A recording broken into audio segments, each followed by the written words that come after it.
Nagingiti, nagpo-polite, na parang nagtumiilag. Okay? Kaya sinabi ko, it's not a time to be polite, it's not a time to be kind, to be nice. Okay? Medyo naramdaman ko na siya. Pero kahit nangingiti ka, tinatamaan ka sa sinasabi niya. Nagulatay ka, medyo pagkatao ko natang natatamaan dito. Kaya yun po yung nagpo sa akin para magsalita ng lahat na para mag-put down siya. Okay. Because of yung value mo, pagpapahalaga sa sarili. Respeto sa sarili. So you don't allow na apakan ka ng ganon. So you fight back.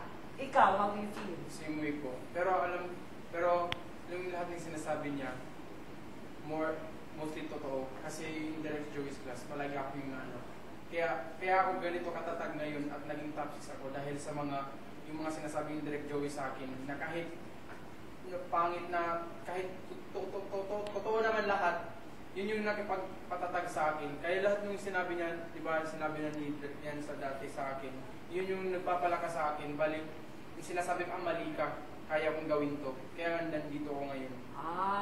So yung ngayon, kinuha mo ngayon yun, parang pinaka-drive mo ngayon, challenge. Okay. Na-absorb ko na po yan lahat. Nung lahat ng sinabi yan, na-absorb ko na yan. Tinatanong ko sarili ko, oo nga, totoo, pero bakit andito ako ngayon? Okay. In a scale of 1 to 10, doing the exercise, how do you rate yourself? Mga 9 po. 9. Ikaw? 10. 10. Okay. Alright, questions?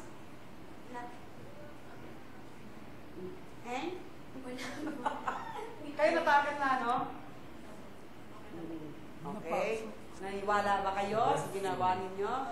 Okay. How do you feel about yun? Yung mga tumakbong exercises na yun?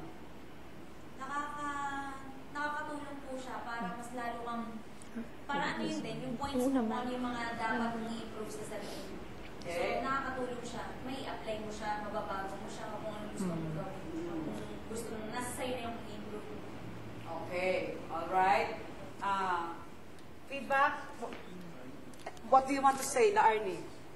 Ano po, may mga times na kasi syempre, di ba, hindi niya alam kung anong iniisip ko at kung ano yung nasa puso ko. Kaya against din ako minsan. Kasi hindi lang siya yung sinabi ko rin kasaka sa kanya. So pareho kami naghirap. Pero hindi niya alam kung paano ako nag-suffer ng sobra ganon.